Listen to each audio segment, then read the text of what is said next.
This is known as a segue. Here, do you want to use that? Is that better? Yeah, it is. Yeah, there you go. Okay. Well, I don't know really what to say. God, thank you all for being here. This is amazing to see so many people here.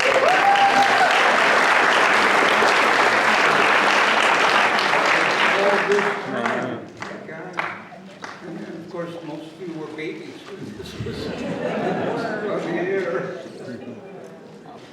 The first time, that is. Anybody, is there anybody here that were actually at the studio waiting outside?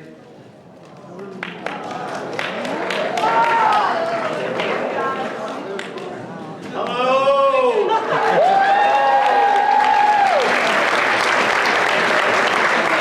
How's everyone? How's everybody doing, okay? God, what a group! Wow! This is wonderful. I have to tell you, I'm going to share this. I thought it would be absolutely wonderful if you read something, one of Trask speech as Humphrey Bogart. I would have loved it. Oh my God. And Roger Davis.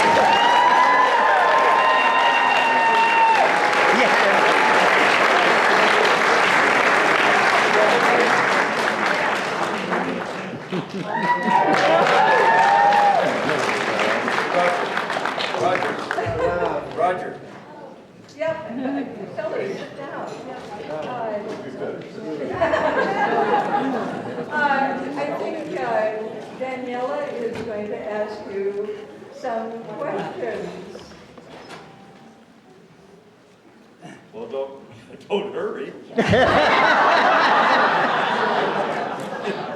Pregnant pause if ever. Jerry, I took this away from you. I know. You carry on. Okay, well, anyway, Daniela? I was surprised to see one person here from from outside the studio. Okay, well, that's pretty good. I was just looking at a picture that was taken of me outside the studio with about 20 kids around, and just wondered if any of them made it. Anyway, this is remarkable. You all, I think you must, a lot of you have only seen it in reruns, obviously, especially. Both. Internet. Not legally. Anyway, I don't have much to say. Other than to say welcome and glad to see you all. Thank you.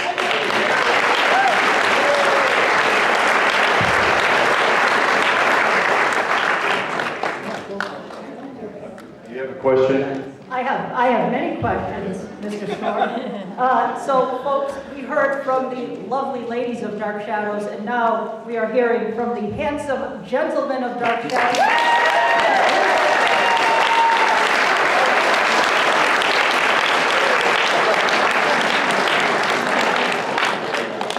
Now, of course, we all know who these guys are, but I'm going to introduce them anyway because we have here to my left Mr. Jerry Lacey. We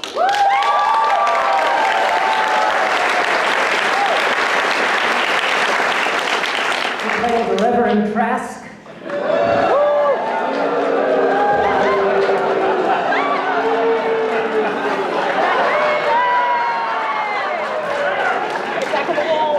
Hard act to follow, Jerry. We also played Reverend Gregory Trask.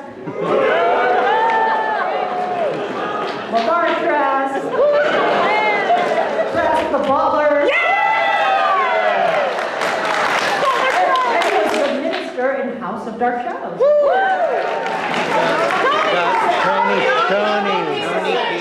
Tony Peterson.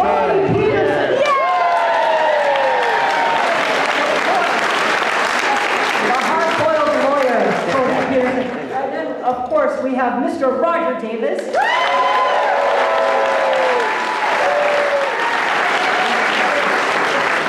Roger, of course, played Peter Bradford, Jeff Clark, Ned Stewart, George Wilkins, the vampire, and we have Charles Delaware, Timmy, and he played Jeff Clark in House of Dark Shadows.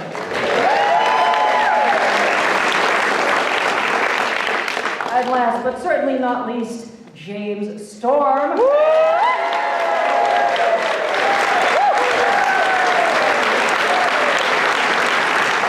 Who played the sneering specter, Gerard Stiles. He played Gerard Stiles in Parallel Time too. And he Still playing it. And he played a version of Gerard in Night of Dark Shadows. So, as I asked the ladies, I mean, we're here to celebrate the 60th anniversary of Dark Shadows, but we all want to hear what you've been up to lately. And we want to hear your views, anything you've been up to. So, starting with Jerry, let's go down the row and tell us, what have you been doing these days?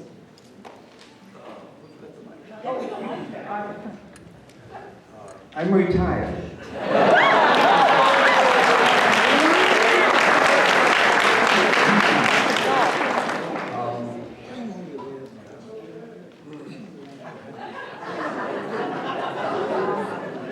No. Roger was saying I should tell you about my farmhouse. It burned down. But it was right after I sold it, so.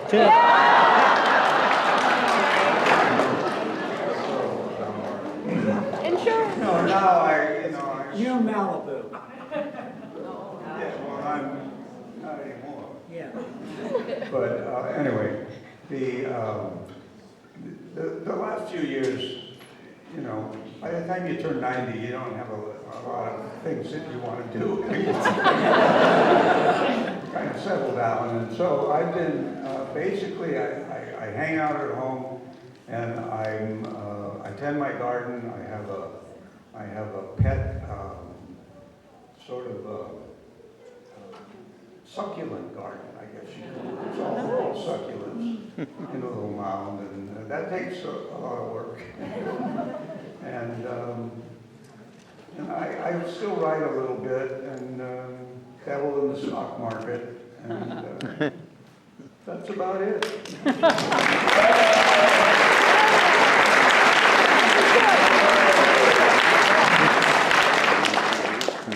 But if anybody has any questions, I'll be happy to. Well, how about Roger? What's Roger been up to? Roger first. Gee.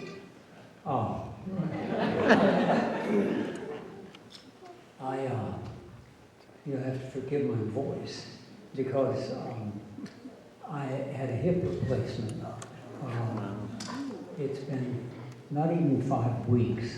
Wow. I spent the first 3 weeks in Cedars, and then the next, until a week ago, literally, in the BHRC, does anybody, Beverly Hills something center, rehab center.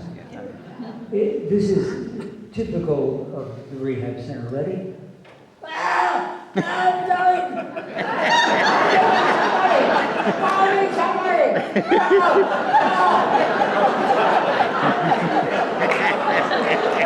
That's worth an applause, man.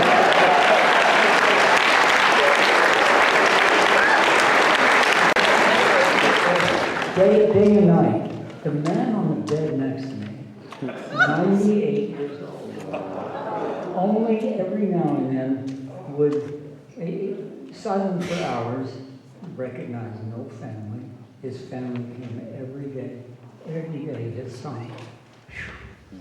There, from Iran, he said that was, you took care of your parents, that was the thing you did in Iran. It was accepted, and it was just everyone did. Now, this, the father didn't recognize anyone, okay? Stared at the ceiling, and maybe 3 in the morning he'd go,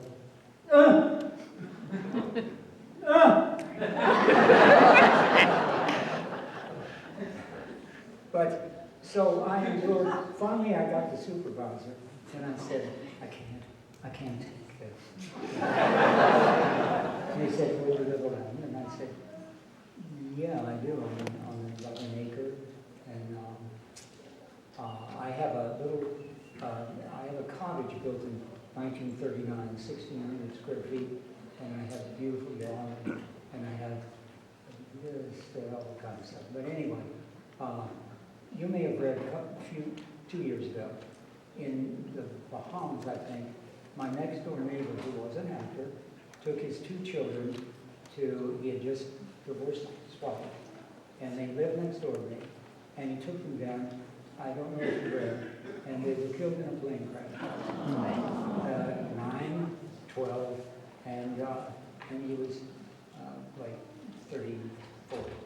And so I decided to buy the house. Now, look, this is a big project to take a house that it had been rented since it was built in 1946, okay? And I did a to-the-studs renovation. I can tell you that I worked solid 2 years. I finished it in January of this year, okay? I worked day and night, 10 hours a day. And one day, early in the morning, I'm sitting on the sofa. It's very cold. I asked one of the guys to bring one of the portable heaters in, because you all know it gets cold in California. And so he brought in a radiator, rolled it up next to me. My foot caught into the radiator, and I went over, broke this hand, it'll never be anything but this, okay?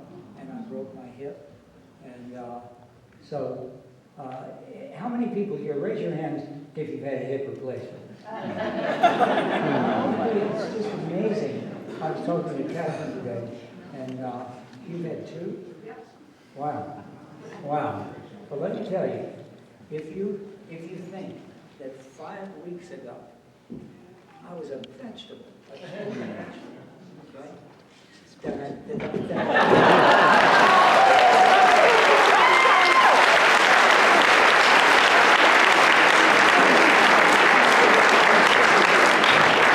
I used to do that a little bit. Once, I'm in a roast in Kentucky. I went back to my hometown, built a 20-story high-rise, did over in Louisville's oldest hotel called the Sealback, if you've ever come. There was a festival there once. Was it? Yes. Yeah, I think there was. Anyway, there was a roast, and we were roasting Johnny My Brown Governor. And, of course, Muhammad Ali was on the dais, so was I there at that moment, had, some notoriety. And they said, "What kind of tricks do you do?" And I got up and I went,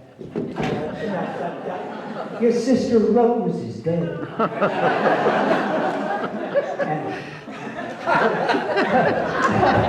All right. Hey, now look, I'm not going to monopolize, but I just want you to know I'm astounded. Thank you all for coming.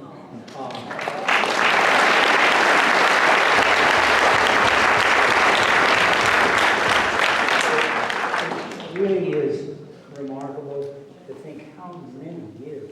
I went on Dark Shadows in, was it 67 or 8? And I just, that many years ago, it's just astounding. So come next door, because I had a shirt company, and I sold these shirts. Now, I'm plugging.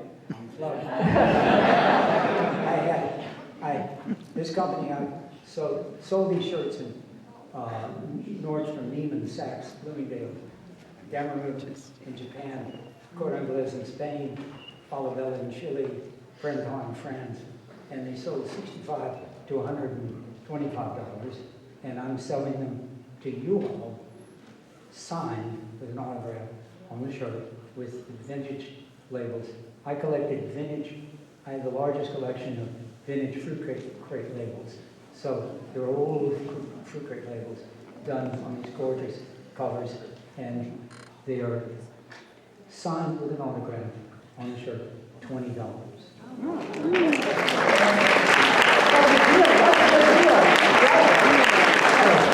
As I always used to say when I would leave someone out, may the doorways to the brothels of illusion always be open. Roger Davis, you fascinate me. Did you say vaccinated? Oh, fascinating. James, Jim, what have you been up to? Roger, I want to see that move again.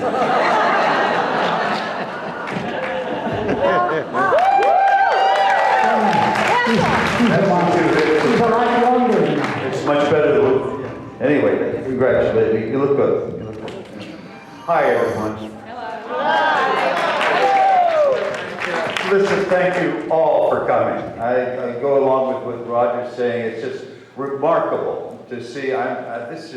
This is so encouraging and wonderful, and I thank you from the bottom of our hearts that your love of the show, the characters, and everything. It's just it's a real honor. Thank you.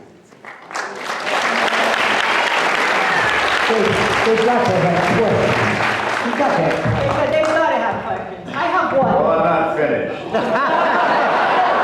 Thank you. Yeah. I've just started, yeah. Anyway, I just finished a film last year in Louisville with Billy Zane, which was a wonderful, wonderful film, and it should be coming out very shortly. I'm not sure when, but it's a charming, really a lovely little story, and it's about a group of elderly people in a retirement home who are taking a bus to Atlantic City to gamble and party, and they won some kind of award at the home, and so they've been given this thing, and of course then some thieves come along and we steal the bus, and it's hysterical, and it's a wonderful cast of people. I didn't know them originally, but we became kind of an ensemble playing. It was wonderful, a great experience. So it's called something Rent-A-Cop. I forget the first part of the thing. Anyway, I'm getting up there.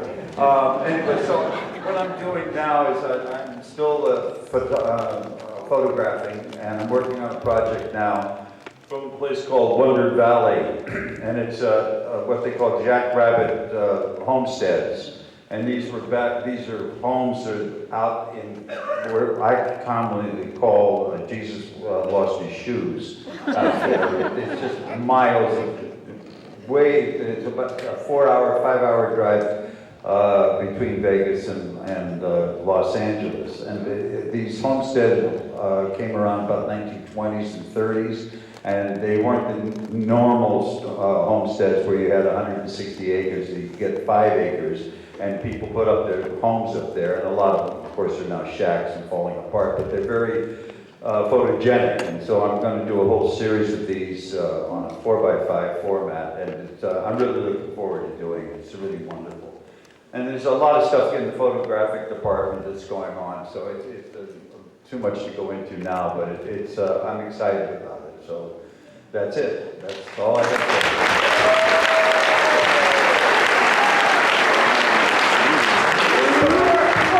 I have a question for Jerry that I had on my mind for a little while. Jerry, when I had you on my podcast, I asked you about playing Reverend Trask, and you said that the first Reverend Trask was your favorite one to play. You said he was the best one. Why do you feel that version of Trask was the best one? I liked the first Reverend Trask because he was genuine. And he really felt that he was doing a good job and getting rid of witches and vampires. I mean,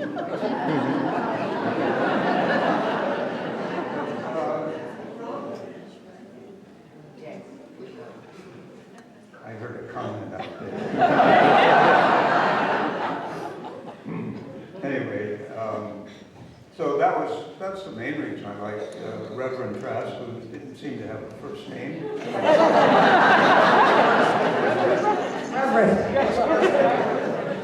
His first name was Reverend. Yes. Because he wasn't a real reverend. Like Sergeant Shriver. His first name was Rich is going to go out into the audience here and get some questions from you guys. So. Oh, yes, Rich, that would be a big help, thank you. Here. Yes, my dear. It's gonna help. Hello. Did any of you get to keep any of the props from the show? Good question. No. In fact, they had an armed guard taking us off the set. I'm kidding. No. Personally, not. I don't. You might tell, I bought everything you saw me wear.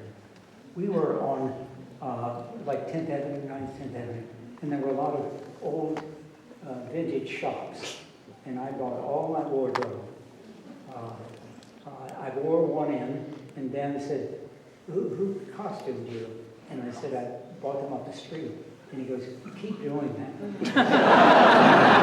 So everything you see me, literally, I'm kind of a nut with clothes anyway. This is vintage Ralph Lauren, very early in this career. I can remember, I met Ralph Lauren.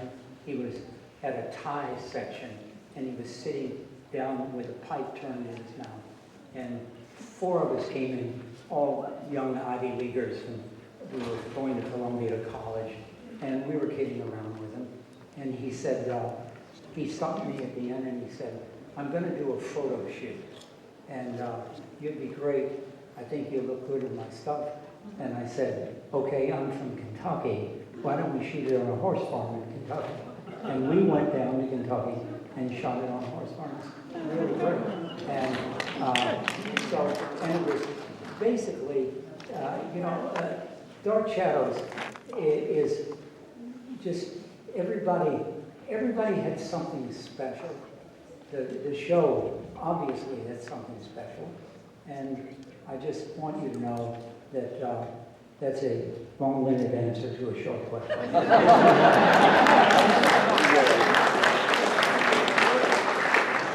Jerry. Oh.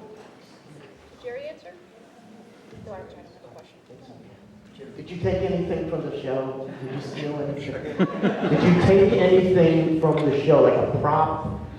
Oh, And took it home and... no. No? Good answer. You didn't take the divining rod home with you? Come on. Raise your hands. Big. Oh. This lady. Thank you. Jerry Lacey. I was a big fan of yours. I loved you in Play Against Sounds. Love of Life, you played Bishop Latimer. Young and the Restless, you played Jonas, and of course, Reverend Trask. No. Now, I was belonged to your fan club that you had with Julia Duffy, your wife. And so no, I remember when CBS came up with this stupid-ass idea to have a TV series on Casablanca. And they wouldn't cast you, they cast David Soul instead. And I was thinking now, if only, I don't know, did you try to give them videotape of you playing Jonas on Young and the Restless? Because that would have been like perfect. A perfect portrayal for, Is that a question? yeah. Just thinking the same thing. Well, the question was, did you try to convince them or what?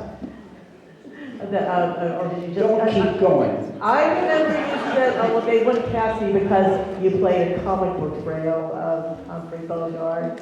But I was thinking they should have, I don't know. Never mind.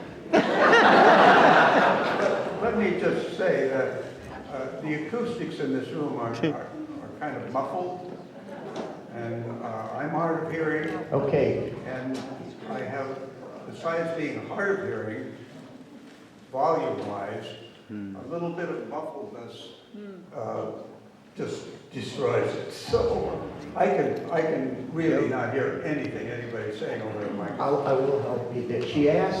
She mentioned about the CBS series of Casablanca with David Soul. If you remember, they played that.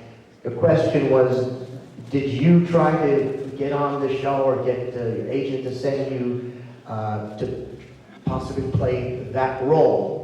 No, I don't recall that at all. David Soul? Yeah, it ran just like 2 shows or something. But yeah, they made a very brief series of Casablanca. And, all right, well, No. you were good because they went off, so you know you saved yourself the time. Okay. Oh, Charles Ellis. Let's give a hand to Charles Ellis, who is the preeminent Dark Shadows aficionado.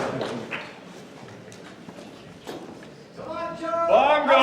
Okay, for all 3 of you, have you ever considered writing your memoirs? Write my memoirs? Yes. No, I haven't. No. No. Well, what about you, Roger? I mean, you've had such a, you've lived several lives as an actor and, you know, as a real estate tycoon and then your teaching business. I mean, you've lived several lives. It takes a long, writing it takes a long time. I agreed to edit a book for someone I knew, and I spent almost a year, and then one day he called me, and he said, you know, I really like the book, but it isn't my book anymore. It's yours. So I'm going to drop the project. And, man, I lost a friend, and I learned a lesson. So, the good, what is it, what did Mark Anthony say, the good is interred with our bones? Yes. Yeah. Well, you just memories. Well, that's what we really have. We have memories, and everybody, if everybody could jot them down, fascinating, because everybody has a story. That's fine.